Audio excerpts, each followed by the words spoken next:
কৰ্মসূত্ৰে স্বামী ঘৰৰ পৰা দূৰৈত থাকে। ব্যস্ততাৰে ভৰা জীৱন, গতিকে উপায় নাই। দুই সন্তানৰ সৈতে মাতৃ কিমাননো ব্যস্ত থাকিব।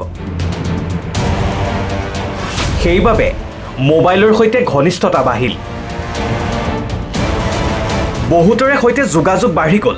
মিনিটৰ পৰা ঘণ্টা ঘণ্টা ধৰি কথা পতাত ব্যস্ত হৈ পৰিল এগৰাকী মমতা বিবি। বেলেগ কোনো সন্দেহ কলেজৰ মানে কি বহুত মানুহৰ লগত এই ফোনত যোগাযোগ কৰি থাকে, এইটো মই আৰু কি ক'ম। ঘটনাৰ স্থান গোলকগঞ্জৰ জহকাল তৃতীয় খণ্ড গাঁৱত। এইজন গাঁওখনৰে যুৱক আসিনুৰ ৰহমান। কৰ্মসূত্ৰে থাকে গুৱাহাটীত। এইগৰাকী তেওঁৰ পত্নী মমতা। ঔষধ কিনাৰ কথা কৈ বজাৰলৈ ওলাই যোৱা মমতা 3 দিন ধৰি ঘৰলৈ ঘূৰি অহা নাই।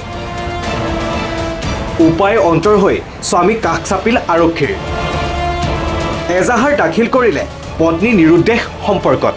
মই গুৱাহাটীৰ পৰা ঘৰত আহিলোঁ। ঘৰত অহাৰ পিছত ঘৰ বাৰীৰ কাম কৰি আছোঁ। কৰি থাকাতে সি তাৰমানে কি 2 দিন ধৰি মিস্ত্ৰী কাম কৰি আছে। কৰাতে মোৰ বৌয়ে কৈল আৰু পিছবেলা আৰু মোটামুটি 3টামান বজাত সি ক'লে মই মেডিকেল যাম। মেডিকেল মানে কি ঔষধ আনিব যাব, তাৰ কিন্তু বেমাৰ চেমাৰ নাই। সি মেডিকেলৰ কথা কৈ মই বহুত কেইবাৰ ৰিকুৱেষ্ট কৰিলোঁ, বোলে মই লৈ যাম। সি কৈছে নালাগে, মই অকলে যাই কিনে আহিম। ঠিক আছে, সি বাইপাছ কৰি গুচি গ'ল। মই অনুমতি দিয়া নাই বোলে যাব বুলি। সি গুচি গ'ল। যোৱাৰ পিছৰ পৰা আজি 3 দিন হ'ল সি ঘৰত অহা নাই। তাৰপিছত মই এতিয়া বিচাৰিলোঁ বহুত জেগাত, কিন্তু পোৱা নাই। তাৰ মাকৰ ঘৰত ফোন কৰিলোঁ, সি মাকৰ ঘৰতো যোৱা নাই। এতিয়া ক'ত আছে মই নিৰুদ্দেশ বুলি মই এটা ইজাহাৰ দাখিল কৰিলোঁ। স্থানীয় লোকে এই সন্দৰ্ভত প্ৰকাশ কৰিছে বহু কথা। ক'তবা গৈছে কাৰোবাৰ লগত, এনেই সন্দেহ হয়। কিবা কিবি ফোন চোন কৰি থাকে, ইফালে সিফালে ঘূৰি থাকে। তাৰ ছোৱালী আৰু ল'ৰাটাক এৰি যায়, মাজে মাজে ক'তবা যায়, কেইদিন পিছত ফিৰ আবাৰ আহে ঘৰত, এনেকুৱা কৰি থাকে। মনে হয় বেলেগে লৈ গৈছে। ল'ৰা এটা ছোৱালী এটা, ল'ৰাটো ডাঙৰ ছোৱালীটো সৰু। আৰক্ষীৰ তদন্তত পৰৱৰ্তী সময়ত পোহৰলৈ আহিব মমতাৰ প্ৰকৃত কাহিনী। গোলকগঞ্জৰ পৰা আজিনুৰ হুছেইনৰ ৰিপৰ্ট, নেশ্যন এনি। কৰ্মসূত্ৰে স্বামী ঘৰৰ পৰা দূৰৈত থাকে। ব্যস্ততাৰে ভৰা জীৱন, গতিকে উপায় নাই। দুই সন্তানৰ সৈতে মাতৃ কিমাননো ব্যস্ত থাকিব। সেইবাবে মোবাইলৰ সৈতে ঘনিষ্ঠতা বাঢ়িল। বহুতৰে সৈতে যোগাযোগ বাঢ়ি গ'ল। মিনিটৰ পৰা ঘণ্টা ঘণ্টা ধৰি কথা পতাত ব্যস্ত হৈ পৰিল এগৰাকী মমতা বিবি। বেলেগ কোনো সন্দেহ কলেজৰ মানে কি বহুত মানুহৰ লগত এই ফোনত যোগাযোগ কৰি থাকে, এইটো মই আৰু কি ক'ম। ঘটনাৰ স্থান গোলকগঞ্জৰ জহকাল তৃতীয় খণ্ড গাঁৱত।